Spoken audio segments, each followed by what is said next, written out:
Queridos e queridas, tudo bem com vocês? Tudo na paz? Sejam todos muito bem-vindos, bem-vindas ao nosso primeiro encontro do Projeto Esther. Escrituras, Teologia e Reflexão. E o tema de hoje é o cristão e a ciência, entre a razão e a fé. Mas antes, eu gostaria de introduzir aqui um dos nossos idealizadores, o Dr. Omar, ele que é filho da nossa irmã Quitéria Santina, casado com a irmã Leide Claro e pai de 3 filhas, a Jennifer Laís, a Nicole Cleonice e a Isabelle Ramar. Pastor Omar possui formação em gestão de recursos humanos pela Universidade Ibirapuera e é bacharel em teologia pelo Seminário Teológico Batista Nacional Enéas Tonini, com convalidação pela Universidade Metodista de São Paulo.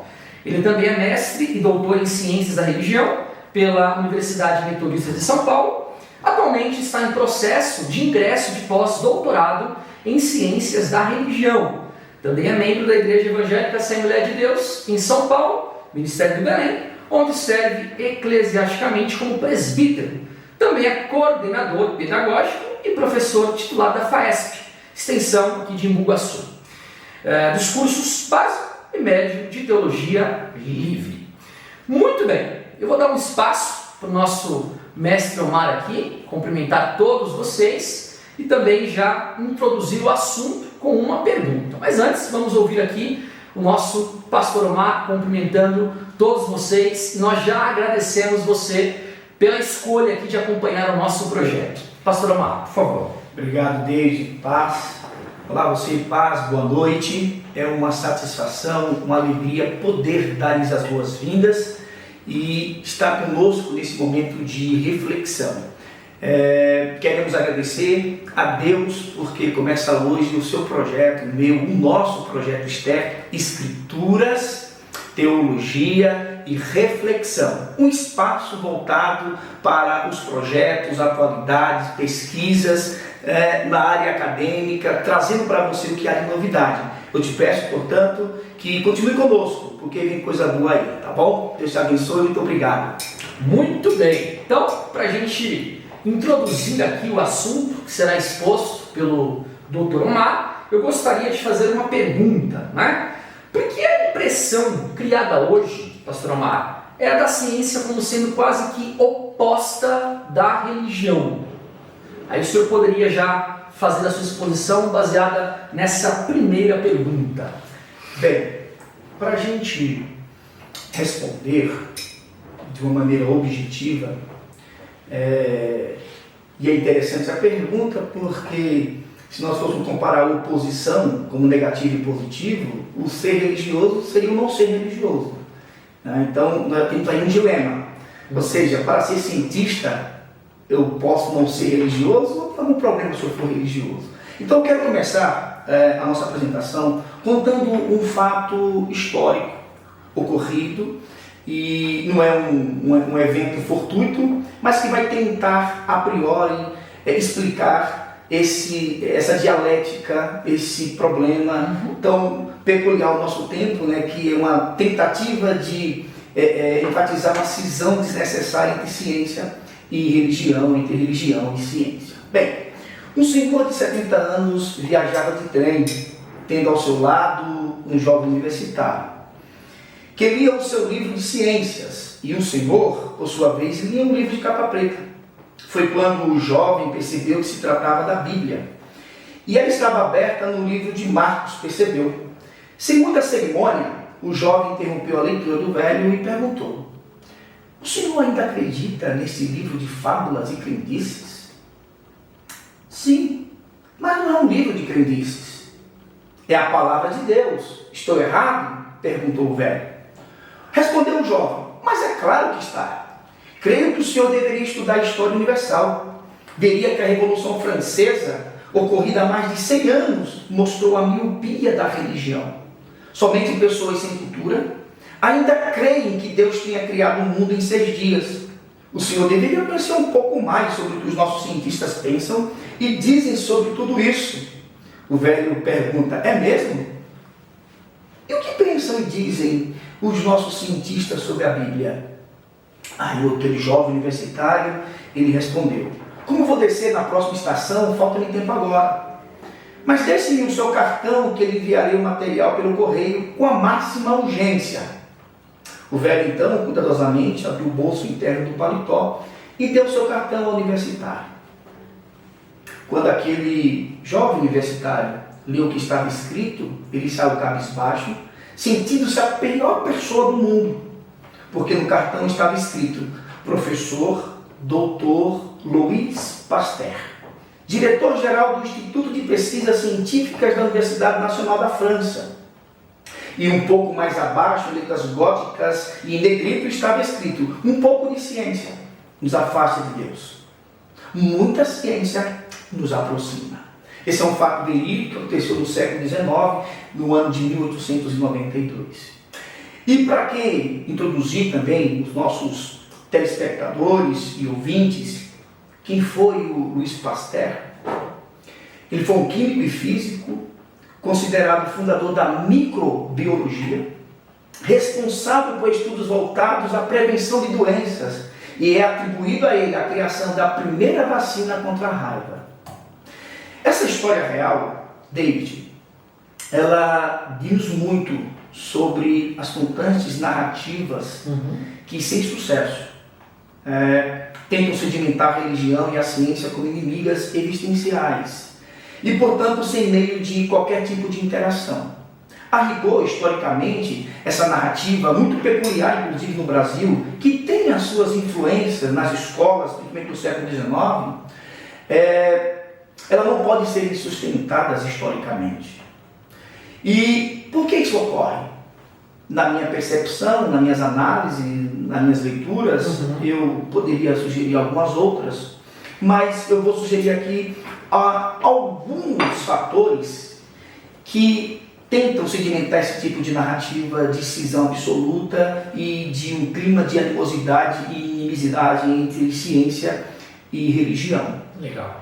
O primeiro dele é o desconhecimento da história.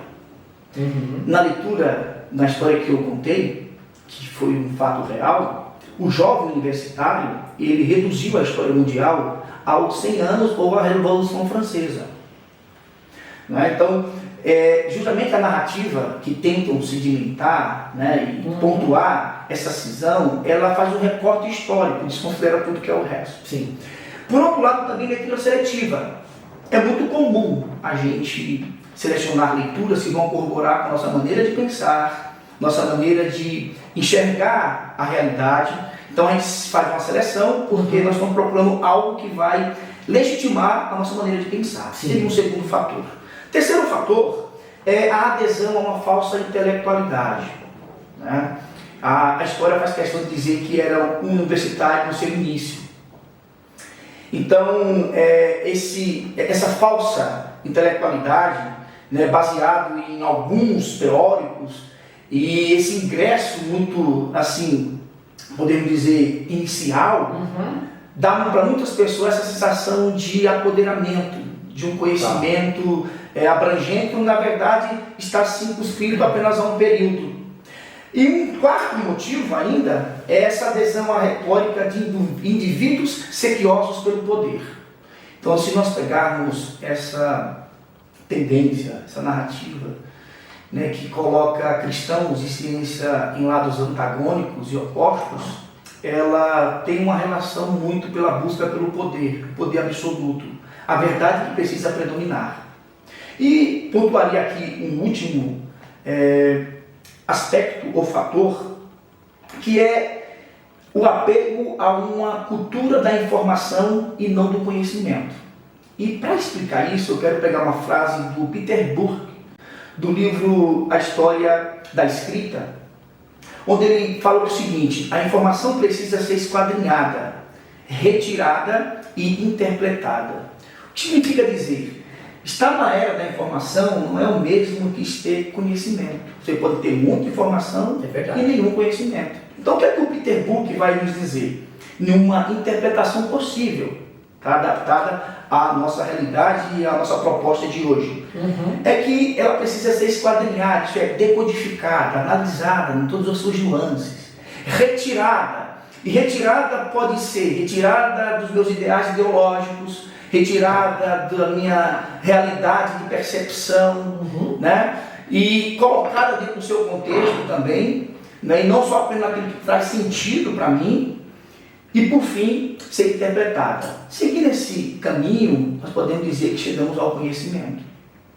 Diante disso, e desse conjunto de fatores, alguns questionamentos surgiram. E eu poderia elaborar ele aqui, como você fez na pergunta, mas eu quero te dizer como que está essa relação. E quando eu estava me preparando, lendo algumas coisas sobre o tema, assistindo alguns vídeos, vendo alguns teóricos, revisitando outras coisas que nós já havíamos visto, né? Eu me deparei com uma apresentação, né, um vídeo do professor Nasser, que discursava sobre o tema diferenças e semelhanças entre filosofia, ciência e religião. Lá no vídeo tem um jovem que faz uma pergunta que demarca e fala muito do presente momento que nós estamos vivendo. Ele fala o seguinte: vivemos em uma era de grandes descobertas científicas. A humanidade progrediu surpreendentemente em diversos campos do conhecimento. Aí ele demarca mais uma vez a história, desde a Idade Moderna, né, passando pelas profundas revoluções iluministas, chegando até os dias de hoje. Então perceba aqui o recorte histórico. Ele considera que do período da Idade Média para trás, nós não tivemos ciência. Sim. Não tivemos praticamente nada. E aí ele desconsidera os egípcios, desconsidera as nações mesopotâmicas, ele desconsidera os sumérios, ele desconsidera, por exemplo, os gregos e os macedônios. Né? E aí ele coloca essa descoberta científica, fazendo um recorte temporal histórico. Aí ele fala, olha, que isso só foi possível, é claro, após ocorrer a ruptura com as crenças, superstições e dogmas religiosos do passado. Então, mais uma vez, ele considera que no recorte histórico o avanço só foi possível após a cisão, a ruptura com a religião. Ou seja, só teve avanço quando os pressupostos religiosos foram tirados, né, do campo científico. E aí ele faz a pergunta, que mostra também um pouco de todo o preconceito com a religião, mas deve dizer que é com o cristianismo em particular, né, e de maneira exclusiva. Ele faz a pergunta que demarca isso. Por que, em meio a tantas conquistas científicas, a religião continua tão viva e determinante para o homem? Nessa pergunta, este jovem, a gente percebe que tem alguns temas que norteiam a narrativa, que tentam a todo momento colocar um cristão e a ciência em lados opostos. Primeiro, só pessoas sem cultura e desprovidas de intelecto são religiosas. Então a religião é para pessoas que são deficitárias ou deficientes no seu intelecto. Né? O segundo momento, ou um segundo discurso, religião deve ficar restrita ao mundo particular da pessoa religiosa. Então a religião não é uma coisa pública, é uma coisa muito particular, então ela deve ficar restrita a esse universo. E um terceiro ponto ainda, esse questionamento, e que tem alimentado, tem sido combustível desse debate, são as religiões, especialmente a cristã. Ela é anti-progresso, ela é geradora de violências e de guerras. Se arrogam nisso para dizer o motivo pelo qual a gente não pode ser cientista e religioso ao mesmo tempo. Bem, e aí diante dessas posturas, desse discurso, né, de acirramento, de animosidade, como também de único preconceito, tem se formulado muitas teses para explicar ou para tentar entender ou criar um método de interpretação da relação entre ciência e religião. E eu selecionei apenas 4, porque entendo que aqui completar e complementar o nosso raciocínio. Né? A primeira tese é a tese da incompatibilidade. O que significa isso? Como o nome já diz, não há compatibilidade entre religião e ciência, e essa é uma tendência, David, que surge só e exclusivamente a partir do século XIX, e que hoje é muito enfatizada no Brasil. Mas nunca teve problema entre ciência e religião? Sim, tensões. Muito em razão quando elas têm que sobrepor ao papel uma da outra. Uma segunda tese, a tese da independência, que eu particularmente sou um aderente a ela, um adepto dela, porque ela fala que religião e ciência elas são áreas distintas do saber. E também da essência humana. Ou seja, ambas percebem por ângulos diferentes a mesma realidade e tentam dar explicação a isso. Ainda há uma terceira tese, que é a tese do diálogo. Essa tese é interessantíssima. Por quê? Ela diz que as disfunções só ocorrem apenas nos ambientes restritos a cada área. Então vamos lá. No laboratório, o cientista é cientista, ele não é cristão. E na igreja, o pastor, o padre, ou o outro religioso qualquer, ele é um religioso, ele não é um cientista. Só que quando ele sai desse ambiente restrito, da igreja, do templo e do laboratório, ele se encontra numa praça pública, lá você não tem esse conflito. O diálogo ocorre de maneira muito natural e muito voluntária, né? E instantânea, inclusive. E tem, por fim, a tese que eu também gosto muito dela, que é a tese da integração e da interação. Mais precisamente da interação. E por que isso? Porque, historicamente, a relação entre ciência e religião, razão e fé, elas comprovam uma interação. Interessante. Eu poderia, nessa mesma esteira de raciocínio aqui que o senhor está trazendo para a gente, colocar duas perguntas. Nós preparamos aqui, se surgisse a oportunidade. Posso fazer isso, professor? Podemos. Então vamos lá. Primeira pergunta é: por que a ciência é com frequência retratada como uma luta contra a ignorância, aquela superstição e a religião em geral, mas, como o senhor falou, especialmente o cristianismo? Essa é uma pergunta. A segunda: é possível demarcar um tempo onde a suposta relação de distanciamento entre a ciência e religião é utilizada, incentivada? Bem, os registros históricos, eles atestam que é só a partir do século XIX, com o surgimento da ideia e da crença de que a ciência resolveria todos os problemas da humanidade. E aí tem um problema, porque depois dessa ênfase, com o surgimento inclusive dos teóricos das ciências sociais, políticas, econômicas, em detrimento dos princípios e valores religiosos, você tem Auschwitz, você tem a Segunda Guerra Mundial, você tem a bomba atômica. Então a ciência, ela não só contrapõe toda a sua pregação, de que resolveria os problemas da humanidade, como ela não dá respostas. E nem tem todas as respostas para a humanidade. O mesmo acontece com a religião. Então aí é o conflito, quando ambas, em razão da verdade, se sobrepõem o valor e o papel da outra. Então, bem, mas isso ocorre no século XIX, esse primeiro momento de uma demarcação de que a ciência e a religião elas são antagônicas e são inimigas eternas, muito em razão por dois pesquisadores que, devido ao momento que estava atravessando, toda essa polêmica entre religião e as questões mundiais do momento, que foi eles que propagaram, difundiram essa ideia de que ciência e religião são inimigas. O primeiro é o John William Drape. Ele era um cientista, filósofo, médico, químico, historiador e fotógrafo. Ele escreveu um livro, por nome, se não me falha a memória, a história entre a religião e a ciência. E contemporâneo a ele, também o Andrew Dickson White, que era um historiador, educador americano, e ele, o fundador da Universidade de Cornell. E diante desse cenário que foi criado, essa definição de que ciência e fé são antagônicas, nós temos a escola que fundamentou e estruturou esse tipo de crença. E ela tem como seus principais expoentes Emile Durkheim, Karl Marx, Max Weber, Freud, entre todos os outros.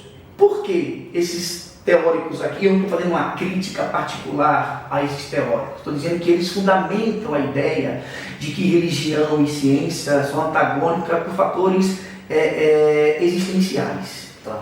Por quê? Todos eles, e mais recentemente, ou mais recente, nós vamos lembrar do Stephen Hawking, que é um físico britânico, faleceu esses dias, de uma capacidade assim admirável. Eles compreenderam e compreendiam que religião é uma patologia. Patologia, portanto, uma enfermidade, uma doença, a religião é uma criação. A religião ela não é algo inerente ao ser humano, não faz parte da composição da natureza humana. Então ela é uma defesa, um mecanismo de defesa. Você vai encontrar teóricos dizendo que a religião ela, na verdade, é uma criação por defesa, ora pelo medo, ora para suprir o sentimento de culpa. Então a religião ela é uma patologia, ela é uma criação. E todos esses teóricos que propuseram esse tipo de narrativa, de análise, eles propuseram a versão da tese de secularização. E qual é essa tese? A visão de que a religião cairia em face da moderna tecnologia, da ciência e da cultura. O que isso implica? Implica dizer que todos eles acreditavam que nós chegaríamos à verdadeira racionalidade e ao chegar a esse ápice da verdadeira racionalidade, a religião acabaria, ela seria desnecessária, porque ela cumpriu o seu papel só enquanto nós tínhamos nossos medos, nós tínhamos nossas culpas, e isso é fruto de uma razão ainda muito em fase de crescimento. Mas, no mesmo período, o antropólogo e pesquisador, o nome Goethe, que é pesquisador das culturas, ele disse que é muito possível e verificável na história, ainda no século XIX e no XX, você encontrar pesquisadores, cientistas, cristãos, cujas crenças religiosas orientavam seus trabalhos. Ou seja, no período de grande acirramento, você encontrava boa parte dos cientistas ainda sendo orientados pelos seus pressupostos religiosos. Aí, aliás, esta é a realidade histórica entre religião e ciência, fé e razão. Óbvio, e aqui eu quero fazer um recorte, que isso não exclui os abusos, e isso não exclui os erros cometidos em nome de Deus e da ciência, respectivamente. E eu quero citar aqui alguns teóricos que perceberam isso, e como cristãos e cientistas, eles propuseram essa análise. Certo. O primeiro é o Roberto Roeger, ele é teólogo e mestre em bioética e professor da área de humanidade do curso de teologia da Uninter. Ele escreveu um artigo: não se pode negar que durante o decorrer da história, os sistemas religiosos capturados pelas estruturas de poder usaram dela para justificar guerras e perseguições. Esconder isto seria correr o risco de cometer os mesmos erros. Por isto, devemos compreender que precisamos nos atentar para o uso que o poder faz da religião. E aqui é importante a descoberta, a análise do professor Roeger. O que significa? Perceba que o que ele está lidando aqui é distinguindo a relação e as estruturas de poder que usam da ciência e da religião. Então ele faz um contraponto. O poder que faz uso de. Então, você pode fazer uso de algo de maneira equivocada, de forma errada e ilegítima. Então, esses abusos que acontecem quando não é a religião e nem a ciência, é o uso inadequado que eu faço a partir de uma estrutura que captura pelo poder. Também, nesse mesmo pensamento de descrever os perigos de usar a religião e a ciência de maneira equivocada, Melo e Vieira, na revista Id Online, multidisciplinar de psicologia, eles disseram: a ciência é uma ferramenta incrivelmente poderosa, mas ela não consegue responder todas as questões que afligem a humanidade.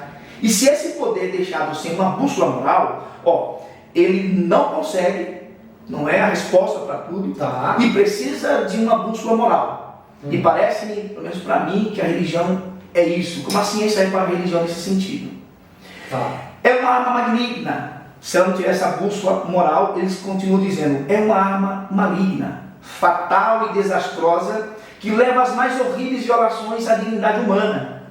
Aí agora ele faz um recorte para a igreja. A igreja, e entenda a palavra igreja aqui como religião, tá? O aspecto religião, também pode se comportar dessa maneira, ou seja, ela é de extrema importância para a sociedade, mas se ela se desviar de sua função principal, o uso equivocado do poder, ilegítimo do poder, torna-se danosa para a sociedade, pois pode conduzir a um declínio maciço da fé e um aumento do materialismo desenfreado. Então perceba que todos eles estão lidando, vendo que o problema não é a religião, não é a ciência, mas é o poder que se faz dessas ferramentas a dispor da sociedade. Também o Aquino, ele diz que não se pode negar que durante muito tempo a igreja se comportou de maneira desumana. E entenda aqui a igreja como uma instituição religiosa que utilizou o poder até o nome de Deus para cometer atos terríveis. A história está aí, não deixa a gente negar.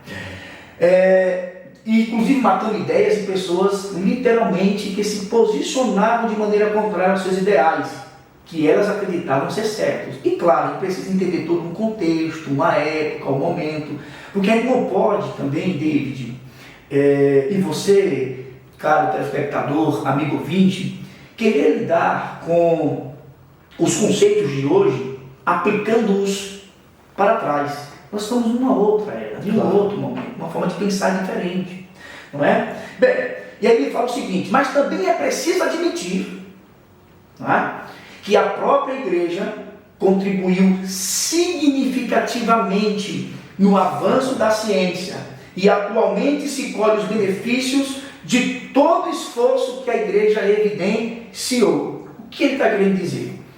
A gente, para adquirir um nível de maturidade e dar um ponto a quem tem um ponto, a gente não precisa ficar apenas apegado ao que é ruim, ao que é trágico, né, ao que é danoso. E isso é uma cultura muito peculiar do Brasil e talvez na América Latina. A gente valoriza muito a tragédia. É verdade. A gente valoriza muito o que é ruim. Você pode perceber que você tem aí noticiários o dia inteiro falando de coisas ruins. Então há uma supervalorização do que é ruim e um desprezo quase que absoluto pelo que é bom. Então aqui ele fala, olha, se por um lado a igreja utilizou equivocadamente o poder religioso para cometer atos desumanos, por outro lado é necessário admitir, ter essa coerência de que as suas contribuições foram inúmeras e que ainda hoje, né, e talvez enquanto existir humanidade, elas vão estar aí em evidência. Aí eu quero também voltar, lembrar do conceito que eu acabei de falar aqui. A gente não pode aplicar os conceitos de hoje lá para trás, porque a gente seria não só desonesto, mas incoerente com a própria história. E aí eu quero ressaltar que os conceitos de religião e de ciência, como de costume se pensa, não são antigos, eles são muito recentes. Lembra que eu marquei aqui o século XIX? Pois é, o conceito de ciência e de religião, eles são largamente difundidos e conceituados, como nós o conhecemos hoje, a partir do século XIX. Religião, ele tem no mínimo dois possíveis significados: religare do latim e relegare também do latim. Religare como ligar de novo, ligar outra vez, numa ideia do ser humano se encontrar consigo e com o Criador. Né? Já o relegare é o reler, o revisitar, ou fazer uma leitura nova. E talvez de si também, da sua própria vida, a gente não entende muito bem ou não sabe ainda definir bem esse conceito. Mas quando o termo religião foi cunhado no século XIX, ele foi feito justamente para diferenciar o cristianismo das outras ou das demais religiões. Então foi um conceito criado com uma tendência e um viés já aí proposto. O mesmo acontece com a ciência, que antes de William Wellhausen, isso no século XIX, esse foi o grande difundidor do termo ciência. Antes disso, ciência era conhecido como teologia natural, ou filosofia natural, ou da natureza. Né? Então, na contramão dessa escola, nós temos uma outra que enxerga a religião como elemento inerente à essência e natureza humana. Ou seja, ela não é uma construção, ela não é uma patologia. Ela é uma constituição integrante da identidade do próprio indivíduo. A esta escola, e aí eu vou me acusar aqui, me coloco como não um simpatizante apenas, mas como um adepto integral, tá? Integral dela, que são os principais expoentes do que se chama hoje de revolução científica. Né? E a gente precisa depois, claro, com o tempo, perceber essa expressão revolução científica dentro do seu contexto e analisá-la de maneira a miúde. Só que a revolução científica ele foi geralmente do século XVII em diante. Certo. Né? Eu colocaria, a partir das minhas análises, do século XI, o século XII, o século XVI e XVII, cujos princípios que começaram lá, eles serviram de plataforma e de base para as chamadas ciências modernas. Né? Então, ainda na tentativa de responder ao questionamento, o Borges ele vai dizer o seguinte: os cristãos, por sua vez, deixaram um legado ao mundo de um amplo patrimônio cultural, bem como uma excelente riqueza filosófica e pedagógica. No mundo da educação, e aqui eu já estou indo para as partes finais da minha apresentação, desse nosso primeiro encontro, nós temos um pesquisador, um estudioso importantíssimo. Né? O Brasil, que, principalmente em tempos políticos, fala muito de educação, né? De inclusão. O Jan Amos Komensky, cujo nome foi traduzido para a língua portuguesa como João Amos Comênios, ele entrou para a história tendo revolucionado a pedagogia. É atribuído a ele, especialmente no âmbito do ensino da linguagem, que ele é chamado e é conhecido como o pai da educação ou da didática moderna. Ele nasceu na Morávia, que hoje é a atual República Tcheca. E aí eu quero citar algumas frases do Komensky, ou do Comênios, que vai nos fazer lembrar, recordar algumas matérias atuais dos nossos dias. Bem, uma primeira frase dele: importa demonstrar que nas escolas se deve ensinar tudo a todos. Claro que o tudo a todos aqui precisa ser lido a partir do seu contexto. Tá. Essa frase do Comênios, e para quem não sabe, eu quero agora aqui me dirigir ao meu telespectador, aquele que está conosco, ele foi um pastor. Interessante. O pai da pedagogia moderna, o pai, né, da educação da didática moderna, foi um pastor. E quando ele diz que deve ensinar tudo a todos, ele está dizendo baseado muito na premissa de que Jesus, ele não é excludente. Jesus não faz acepção de pessoas no quanto ao aprendizado. Então, baseado nessa premissa, ele fala: olha, não importa o pobre, o rico, o loiro, o negro, o asiático, o oriental, o ocidental, eles têm direito à educação, precisam aprender. Também é dele a frase que diz: tudo que se ensina, ensine-se como coisa do mundo de hoje e de utilidade certa. Então, o que está querendo dizer? Lembra muito desse processo de ensino-aprendizado, difundido pelo Paulo Freire, né, e a sua escola. No livro Proposta Breve, ele sugeriu que a educação deveria ser em tempo integral e para todos. Nós estamos no século XXI, no Brasil há uma tentativa de incorporar, e de alguns estados, poucos ainda, né, São Paulo está tentando fazer isso. O que eu estou dizendo é que no século XXI está tentando se implantar o que foi dito no século XVII. No século XVII, um pastor já dizia: olha, a educação deve ser em tempo integral e para todos. Só que, qual era a grande motivação do Komensky? Está numa frase dele: iluminar todos os homens com a verdadeira sabedoria, para os organizar numa perfeita administração civil, sociedade, Estado gregário, e para nos unir a Deus pela verdadeira religião. Então, para Comênios, ou Komensky, a verdadeira religião não está desassociada de ensino e nem de educação, de modo que ninguém se desvie do objetivo para que foi enviado ao mundo. Então, ele perceba que aqui ele faz uma junção entre ciência e religião e fala que o equilíbrio entre ambas me torna capaz de exercer com maestria, com excelência e com eficiência a razão pela qual eu existo e pela qual eu venho ao mundo.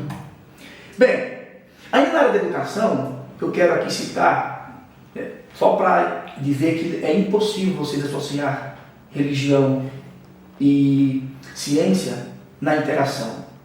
As maiores universidades do mundo, e por sinal as mais influentes e respeitadas, elas foram fundadas sobre preceitos religiosos ou preceitos cristãos. Vou dar um exemplo. A Universidade de Paris, Oxford, de Bolonha no século XII, a Universidade de Cambridge no século XIII, Harvard recebeu esse nome como homenagem ao reverendo John Harvard. Faculdade Central de Muir, na Índia, criada por influência de evangelho do Reino Unido em 1873, século XIX. O Colégio e a Universidade de Seton, fundados pelo missionário britânico, e até mesmo, na época, semi-analfabeto, leigo, William Carey. E o que é interessante disso? É que esse leigo, pastor batista, missionário, ele fundou a primeira universidade a conferir grau de ensino superior na Índia. Foi criada por um pastor batista. Robert Hicks, um leigo que fundou a escola dominical como um princípio de educar as crianças com a frase de que eduque elas hoje para que amanhã estejam nas cadeias. Ele fez uma leitura de um contexto social da sua época. Nós temos também a Sarah e o Robert Calley no Brasil. Nós temos ainda, recentemente a Pontífice Universidade Católica, PUC, Universidade Presbiteriana, Mackenzie, os colégios presbiterianos, Associação de Escola Cristã de Educação por Princípios, Associação Internacional de Escolas Cristãs, Universidade Metodista de São Paulo, Escola e Centro Universitário Adventista de São Paulo, a UNASP, temos a FAESP, que agora, além do curso de bacharel em teologia, também disponibiliza alguns cursos na área secular, como pedagogia e outros. Nós temos também contribuições de cristãos nas ciências naturais. E aqui eu vou tentar resumir, eu fiz uma lista, apenas para situar o nosso telespectador, você que está conosco, de que é possível e devemos ser bons cristãos e cientistas. É possível. E, aliás, eu vou até afirmar, é a vontade de Deus. Sejamos isso. Então, na área da astronomia, da física e da matemática, eu quero citar alguns nomes, por favor, que revolucionaram a história da ciência mundial e que os seus princípios e os seus valores ainda hoje norteiam a ciência moderna. O primeiro é o Nicolau Copérnico, um astrônomo polonês que propôs o primeiro sistema de planetas matematicamente baseado ao redor do Sol. Então, hoje, a teoria do heliocentrismo deve-se ao cristão Nicolau Copérnico. Leonardo da Vinci, que contribuiu para o estabelecimento dos alicerces da ciência experimental. Então, essa base da ciência experimental que nós temos hoje foi o Leonardo da Vinci. O Francis Bacon, ou Bacon, como preferir pronunciá-lo, contribuiu de forma decisiva para o estabelecimento do método científico. Galileu Galilei pode ser considerado um precursor da astronomia observacional. E foi ele, e graças aos seus trabalhos, que surge aí o aperfeiçoamento dos telescópios. Nós temos René Descartes, que para alguns é considerado o pai da matemática moderna, mas ele desenvolveu um papel central na filosofia e na astronomia, aliás, na física e na matemática. Nós temos o Johannes Kepler, que com o seu entendimento do movimento dos planetas, estabeleceu as bases para que Isaac Newton estabelecesse o entendimento da gravitação universal. Todos esses nomes aqui são cristãos. Uns mais fervorosos do que outros, claro, mas todos cristãos. Ainda na área da astronomia, da física e matemática, nós temos o maior de todos, considerado até o momento, que é o Isaac Newton. E ele teve papel fundamental na área tanto da matemática, quanto da filosofia natural e da teologia também. Ainda temos o William Derham, que entre outras áreas atua na averiguação da velocidade do som. Nós temos também o Johann Carl Friedrich Gauss, esse talvez mais conhecido do século XIX, matemático. Ele é um cristão e me parece que aqui a biografia dele, a formação dele aqui até assusta, porque ele é matemático, astrônomo, físico alemão e contribuiu muito em diversas áreas da ciência, dentre elas teoria dos números, estatística, análise matemática, geometria diferencial, geodésia, geofísica, eletroestática, astronomia e ótica. Tem ainda o Michael Faraday, foi central para o desenvolvimento da eletroquímica e do eletromagnetismo. Samuel Morse, que como Fome já disse, criou o código Morse e também o telégrafo. Nós temos o Joseph Henry, que entre outras invenções criou o motor elétrico. Nós temos o James Joule, trabalhou na área de conservação de energia e na termodinâmica, servindo posteriormente o seu nome para designar a unidade de trabalho. O William Thomson, Lord Kelvin, teve decisiva contribuição para a formulação da primeira e da segunda leis da termodinâmica. James Clerk Maxwell uniu o magnetismo com a eletricidade por meio de sua teoria da radiação eletromagnética. Suas equações foram centrais para a teoria da relatividade, construída poucas décadas depois por Albert Einstein. George Cantor, trabalhou na matemática pura, em especial no desenvolvimento da teoria moderna dos conjuntos. Ainda temos o Max Planck, é considerado hoje, ou por muito, o pai da física quântica. O Kurt Gödel, matemático e lógico habilidoso, revolucionou o entendimento da matemática com o seu teorema da incompletude. Na área de química, nós temos o Robert Boyle, que entre tantas descobertas, destaca-se a lei dos gases que leva o seu nome. John Dalton, um dos primeiros a defender a ideia de que havia partículas indivisíveis, os átomos, que formavam toda a matéria. William Ramsay, entre as suas grandes contribuições, talvez a maior delas tenha sido a descoberta dos gases nobres. Na área da biologia, nós temos John Gray, que foi um dos homens mais importantes no estabelecimento da história natural. Carlos Linneu, que, entre outras coisas, foi considerado o pai da taxonomia moderna. Ou seja, a taxonomia, para situar também os nossos ouvintes, é a área da biologia responsável por identificar, nomear e classificar os seres vivos. Temos o Gregor Mendel, lançou os fundamentos matemáticos da genética. E mais próximo a nós, ainda vivo, o Francis Collins. E aqui é interessante porque ele é um geneticista norte-americano. O Francis Collins, ele descobriu genes associados a diversas doenças e dirigiu o projeto Genoma Humano, né, que revolucionou a ciência mundial.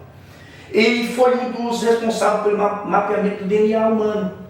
E em 2001, ele foi o responsável, e depois ele também chegou a ser diretor do Instituto Nacional de Pesquisa do Genoma Humano, ou seja, o centro de pesquisa que tem a maior renda de investimento do mundo. O que é que todos esses homens têm em comum? Crentes. Sua fé, seus princípios religiosos, cristãos, todos eles cientistas, de alto nível, de uma capacidade invejável. E aí eu quero partir agora para a conclusão, dizendo, portanto, respondendo a essas perguntas, que são narrativas de um grupo que pretende, de alguma forma, assumir o poder predominante. É inegável, concluo aqui dizendo que cada um à sua maneira, religião e ciência têm oferecido recursos valiosos para uma mudança da consciência ética e de ação entre os seres humanos. A gente só precisa lembrar que o problema não é a ciência e nem a religião, são as estruturas de poder que o capturam. A partir do surgimento do cristianismo, e aqui tem que deixar muito claro, nasce também o conceito de dignidade humana, valorização do indivíduo e do pensamento individual. Isso são preceitos do cristianismo. As principais concepções éticas nascem de preceitos religiosos. Essa questão de que eu sou responsável por você, você é responsável por mim, e nós somos responsáveis pelo outro diante de Deus, é um princípio religioso, não é científico. Portanto, as contribuições do cristianismo, seja ela dos católicos e protestantes, para o surgimento e avanço das ciências modernas são inegáveis. Não tem como negar. Não tem como a gente fechar os olhos e não admitir isso. A ciência moderna deve sua existência às diversas contribuições dos cientistas cristãos, cujas bases e princípios ainda existem e a norteiam nos dias atuais. E agora, finalizando, para enfatizar tudo aquilo que foi dito, eu vou citar 3 frases de 3 cientistas cristãos e como ele pensa a ciência e religião.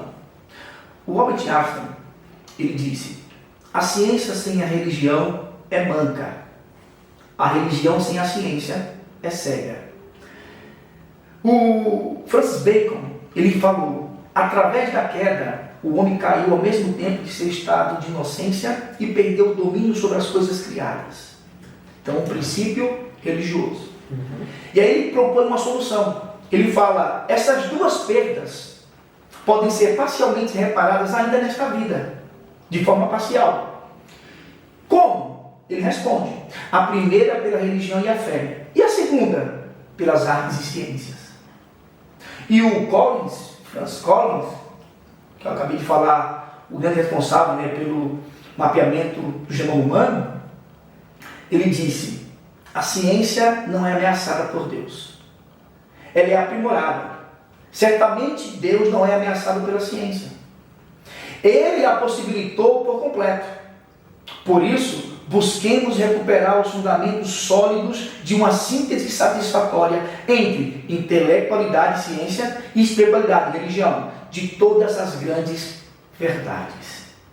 Portanto, é desnecessário você querer desassociar e querer colocar em lados opostos como inimigas eternas ciência e religião.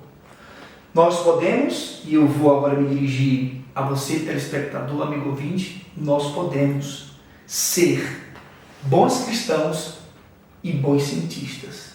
Nós podemos ser bons cientistas sem abrir mão dos nossos valores religiosos e cristãos. Pastor Omar, obrigado pela excelente exposição, fantástico. Queridos, eu já aproveito, pedindo a você que se inscreva em nosso canal, compartilhe esse conteúdo, siga-nos também nas nossas redes sociais e deixe seu comentário aqui, não é verdade, Pastor Omar? Na descrição do vídeo aqui nós vamos colocar outros nomes, não é verdade? Sim. Inclusive, deixo aqui um desafio para você, propositalmente.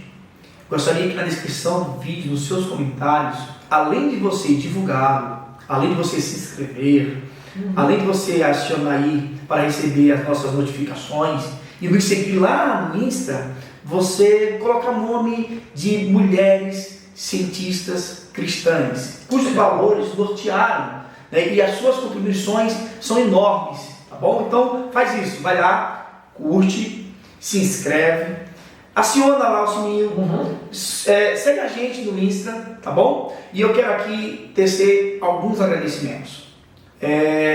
Aqui enfatizando, ratificando primeiro a Deus novamente. Quero agradecer aqui ao David, o parceiro, amigo tecnológico, responsável, que também teve o espaço para nós estarmos aqui. Muito obrigado, David, te abençoando.